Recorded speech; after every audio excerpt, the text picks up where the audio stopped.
Hey. Right, so welcome to part 2. You will hear more sequels, you will hear more silliness. Like what happened to Robin Hood. It was lunchtime at the OK Corral and Robin Hood was lost. He left the saloon at midnight and it was now morning in the frost. Cold and hungover, he went to a trough, or where the trough should be, but he was nearly hit by a car because this was New York City. The OK Corral was now a nightclub with the dusty road as street. There was no longer the sheriff there, but policemen walking the beat. Drinking to oblivion is literally a waste of time, but it leads you to odd places and situations sublime.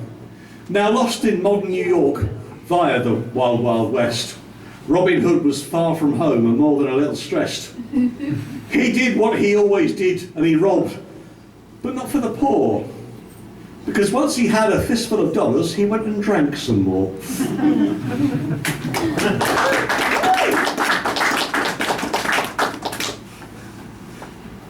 I'm just going to quickly try and find something more upbeat than this one that's currently sitting in the front.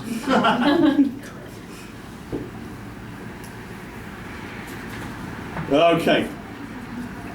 Brace yourselves. It sounds like such a hollow promise, isn't it? Prince Charming was not popular, said the writer Chekhov. Ridicule, it seems, was something to be scared of. Money and fame is nothing compared to absolution. If you don't share your wealth, it's bad for your health. He was killed in the revolution.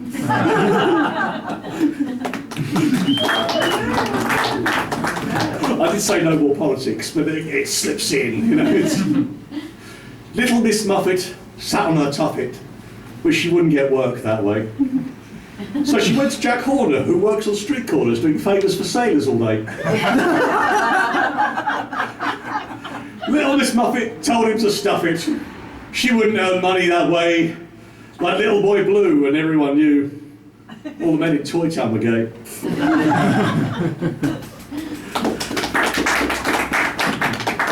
Okay, yeah, that's fine. Now, I was told during the break by this lad here, Gage, that he had a suggestion for me for an improvised poem. No.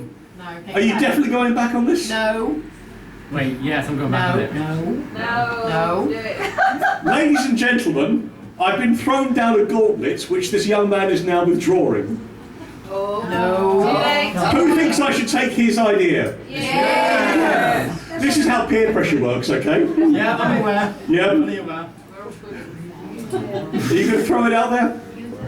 Because if you don't, this is called dead time. You know, this is bad for stage work. Only 5 of us would get it, I think. So? Try to do a poem about Hercules Proudfoot. Okay, no, that's fine.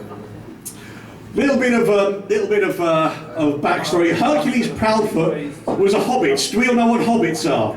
Yes. Yeah, he was a hobbit, and he was a thief, and he was a hero. So you can now have your homage to Hercules Proudfoot. But what situation should this young hobbit thief be in? Stealing an Arkenstone. Stealing an Arkenstone. That was my uncle. Okay, now the way it works though is we take our fantasy character and put them in a modern setting. So, Stealing cool. sorry? Dealing with a cold. Dealing with a cold call. Right, we'll deal with that. That's we can't make it too niche, despite being urban horror fairy tales. For God's sake, please! For God's sake, stop it! Yelled this very, very angry hobbit. It was the third time his phone had rang as the bells trilled out and sang with his popular ringtone. The ringtone was...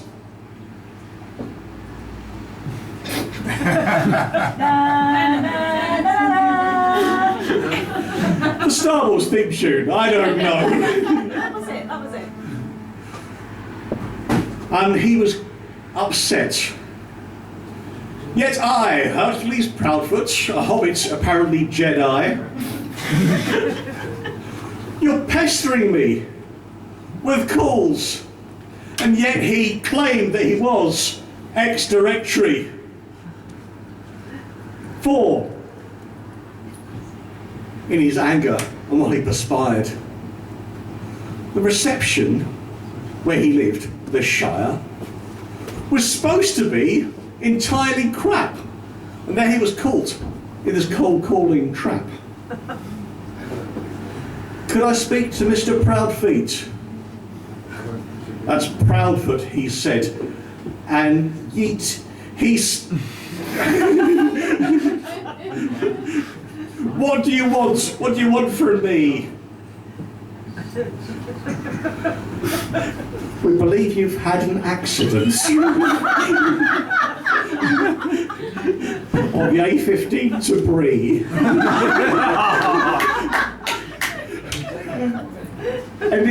And it really wasn't your fault.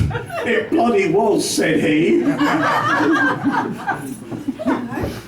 For despite the fact that he was striving, he hadn't kicked a drink. Hercules was drunk driving. His cart went off the beaten track and straight into the back of something far worse than a wagon. He parked it in the arse of the dragon.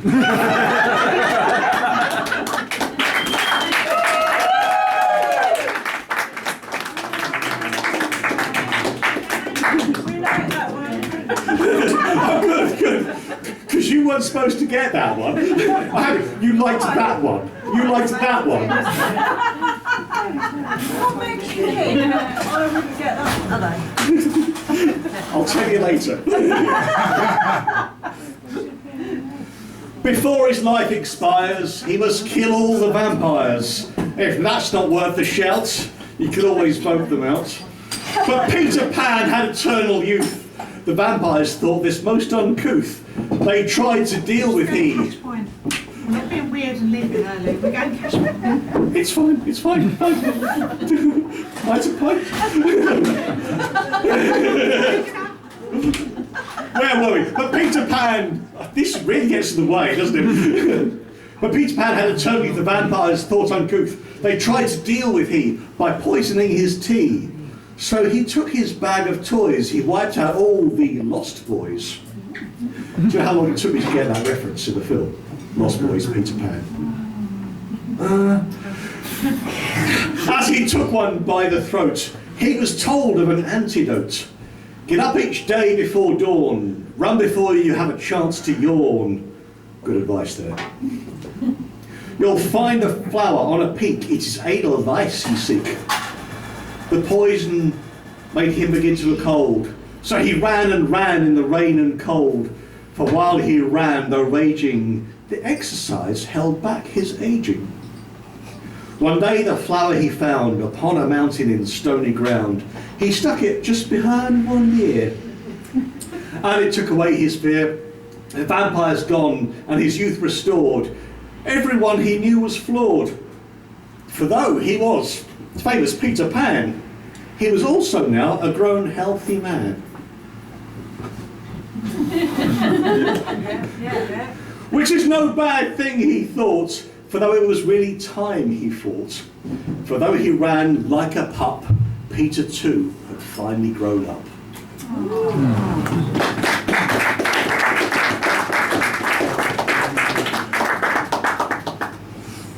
Now we mentioned Captain Hook earlier on, and what happened to him. Of course, Captain Hook wasn't alone, was he? You know, every ship has its crew. There's nothing left, nothing for thee. Such was the pension of Albert Smee.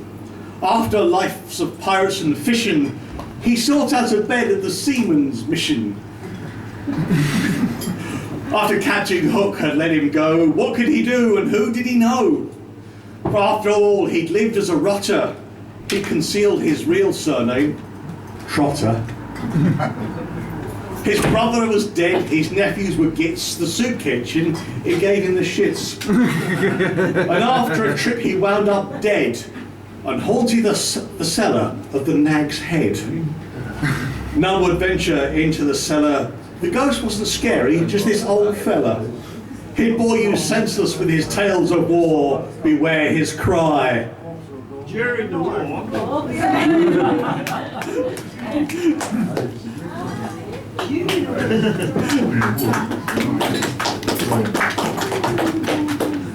Okay. A sequel poem. Yeah, yeah. Remember the big bad wolf? All that stuff? It's the next bit. Try and look excited. Thank you. Not that excited. That's fine. So that's a sequel to Pigs. Because the pigs were alive, the police mistaken, they distracted the wolf with veggie bacon.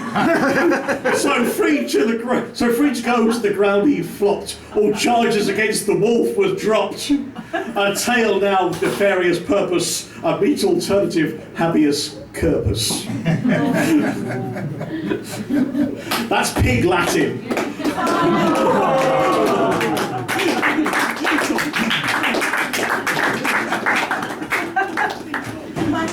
I've been told that puns are the lowest form of wit.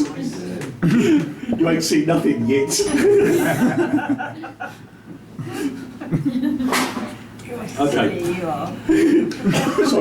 Sorry. Did that hurt? I'm afraid it did, Yeah, I'm sorry. Okay. I've got a nice one here, which if this doesn't make you laugh. No, don't do that. Oh, okay. We don't like ultimata. The correct plural of ultimatum. Thank you. It's educational too tonight. Yeah. Mate. Spaghetti Latin. Pigeon. Batman came to Toy Town to arrest that Mr. Punch, but stopped first at a diner to have a bit of lunch. Have you seen this man? He showed the photo to the waiter. Yes, he said, he comes every day. You should come back later. So Batman grabbed some donuts and went up to the roof. But it wasn't very high up there. It's all made out of Lego. But everything in Toy Town is always rather small, so a villain like Mr. Punch finds it easy to walk tall. But then there he was, the crooked beak, going to the diner. Batman would then catch him there, nothing could be finer. He flew down from the low height and swung in through the door. Punch's crimes would seek to be like the raven. Nevermore! Classy. But Punch was ready, he swung his stick and caught Batman. Oh wow! There hung in the air 3 letters that spelt the one word, POW. Then a voice came from nowhere that made everybody shriek. To find out what happened next, you must tune in next week.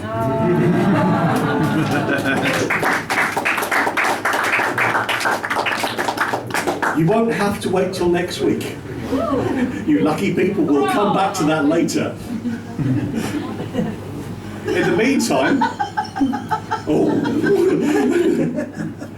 house prices were falling in the wonderful land of Oz because the winds were picking them up and dropping them down because a butterfly in Kansas wouldn't stop flapping its wings.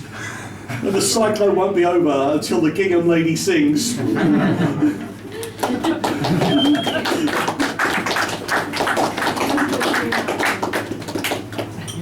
Do we prefer the short ones?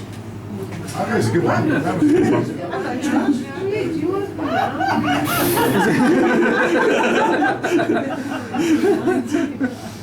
And so the frog was turned into a prince, and no one's seen him since. I was having a dry day that day. Okay, right. As I said before, these poems came about as I was practicing for a show that we did in Edinburgh, which was all about time travel. And my colleague, who was from the future, would talk about everything that happens in the next few years. I can't tell you about that because I'll be using somebody else's material. And I would talk about everything in the past. And to prove how good I was at history, I would get the audience to suggest an event in history, and I would have to provide a poem all about that event. So, could someone please shout me out their favourite event in history? Battle of Agincourt. Battle of Agincourt, nice! Okay, I've got to make such a lovely change from the Great Fire of London, thank you. Nothing about the Battle of Agincourt. Arrows flying through the air, we saw them more and more. For fateful on St. Crispin's Day, the Battle of Agincourt. I love the shout-outs. And then through the air, these arrows landed with a foul. This was the greatest victory of Prince Harry, or Hal.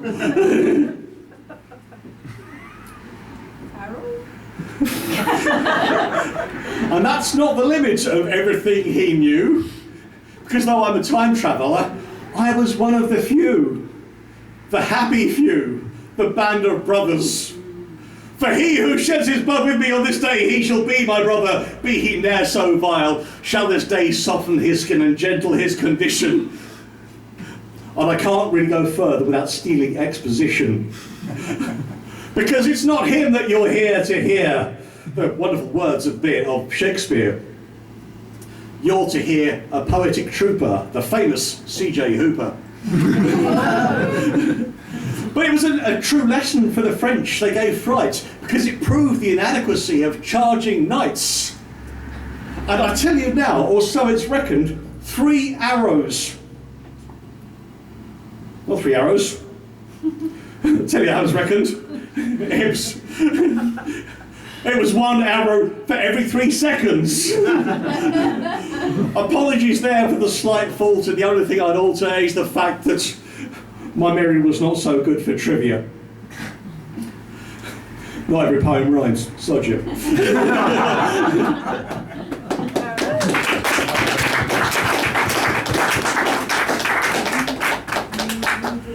I do like that one. The Battle of Agincourt was great fun, though.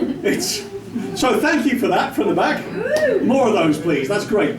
I have to be very careful because I've used the cod version of that speech a few times. Although at the time I wasn't talking about Henry V, I was talking about Captain America, who in many ways is a lot like King Arthur. That's a different show. Keep checking Facebook. But then I heard a thumping, like many trumpets trumping at my chamber door.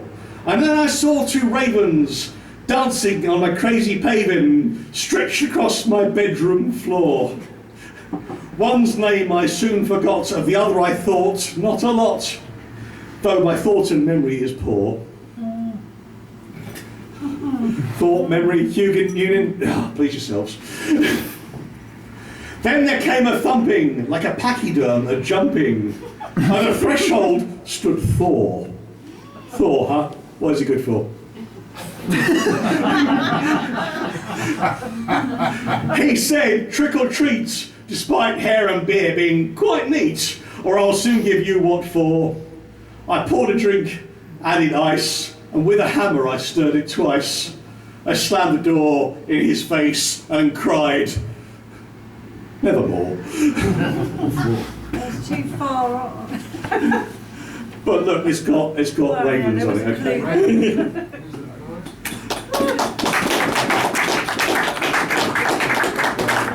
Don't feel obliged to clap everything. It's alright, you like this one. Armed with only strawberry mousse. Well, there was a great dragon on the loose. The merry men they did not shake until, of course, it was their lunch break. For this was when the dragon struck, and he gobbled up Friar Tuck. They quickly formed a square, forcing the worm back to its lair. For the dragons hate anything citric, and this was, in Nottingham, the fruit district. The moose they then flung about, the peasants they all gave a shout. Have at thee, thy scaly beast, now you've had an holy feast. And in the air the dragon stumbled, gastric panic its stomach rumbled. Digesting monks is hard to do, the dragon ran straight for the loo. And hampered by one Friar Tuck, the dragon cried, oh! It was not Nix. Momentum. Its guts ruptured all about the cave, and from its remains, Frituck did wave. Do not think me an easy beast for any dragon or scaly beast, for in your ignorance do not swallow. Do not wallow, the dragon found religion hard to swallow.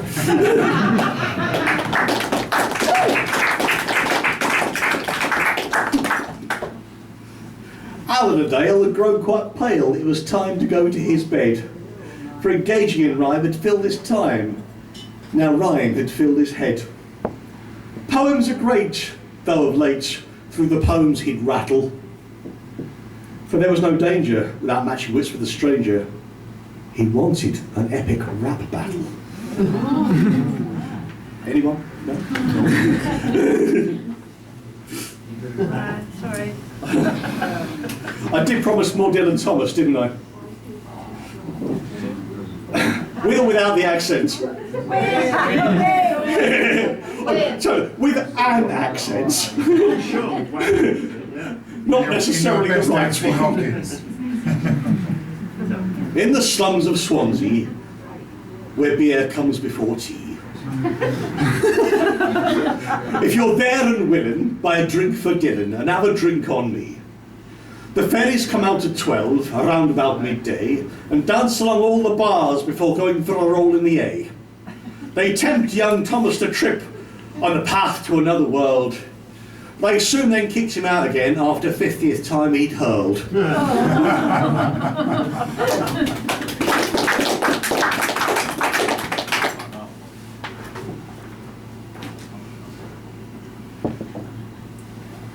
Now, I've been made aware of, is it a book or a show called Scarred for Life? It's a book and a show. Book and a show called Scarred, which was all about those adverts, those health warning, the public safety adverts that used to scare the bejesus out of most of us as children. Most of us, I'm saying, I'm being generous, you know. This was largely inspired by one of those. Never mind the rollicks, Ratty to Mole had said, if you tip the little boat over, you may well end up dead. You do a lot of digging, Mole, and that may keep you trim. You must start paddling, and then you've got to learn to swim. For the river's not a natural place for moles, I think you ought to. For if you don't learn to swim, you'll be a victim of lonely water.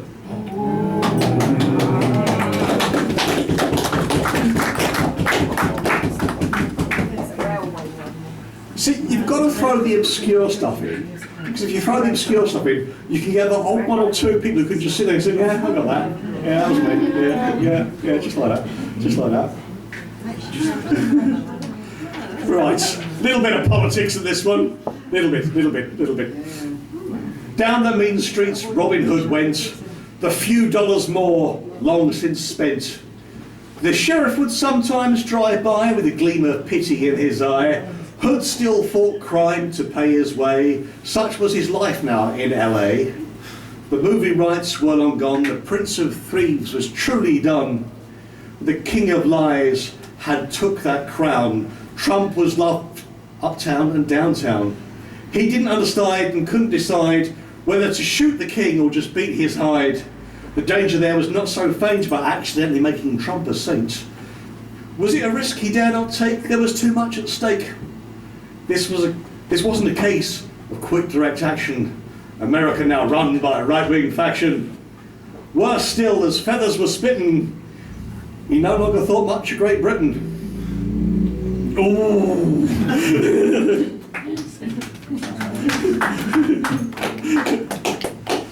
That was hollow, wasn't it? Quick move on to superheroes. Everyone loves superheroes, right? Catwoman ran for Wonderland with her tail between her legs. For though she had many lives, the Queen had cried, off with her heads. After eating cake and shrinking, and via a bottle growing large once more, the feline art thief wriggled back, harassed back through the door. And with her prize held carefully in one paw, she swung through the looking glass, leaving mirror bits on the floor. And this last job was undertaken freely and without malice. She took the teapot back to her friend, the lunatic we know as... Alice. You've all been paying attention. Yeah, we did. Alice in her cell did dwell forever without remorse. Nothing could provide her with a sense of calm, except a cup of tea, of course. Yeah.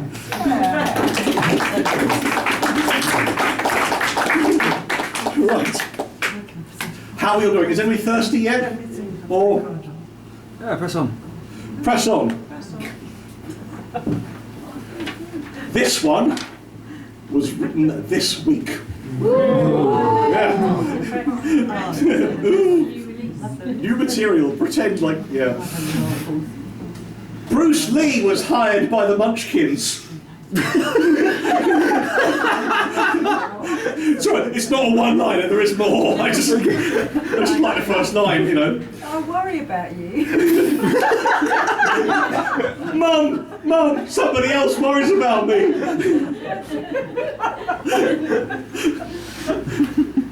Bruce Lee was hired by the Munchkins. It's still happening. To fight some flying monkeys. Because they'd attacked Munchkin land when they flew down from the sky. They stole the food and drink and anything not nailed down. They stole all the Christmas food and all the Christmas pie. Bruce went bats with the nunchucks and he whacked many an ape, walloped the winged monkeys and caused them many to die. It's a funny rhyme system, but go with me. This is important. The payoff's worth it. But he could not succeed entirely on his own, so he called the reinforcements, got 7 samurai on the phone.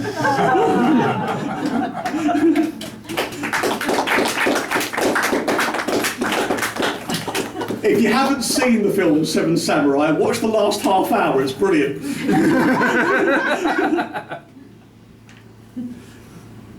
Okay, do this, and then I'll give you another made-up one, and then you can get some drinks. And then you're to the final act. Awkward. Little Boy Blue kicked off his shoes, things weren't going his way. He played a tune, melancholy blues, but tomorrow's another day. It's gloom and doom today, and who knows where it ends. But I'll sit here, maybe have a beer, and then drink with all my friends. Yes, it can be dull, and things might seem a bit grey, but make plans for tomorrow, because tomorrow is Sunday. It originally said Friday, because I wrote it on a Thursday, but, you know, it's just ruined everything now. Right, tell you what, get some drinks, see you back in 10 minutes. You're doing really well, you're nearly done.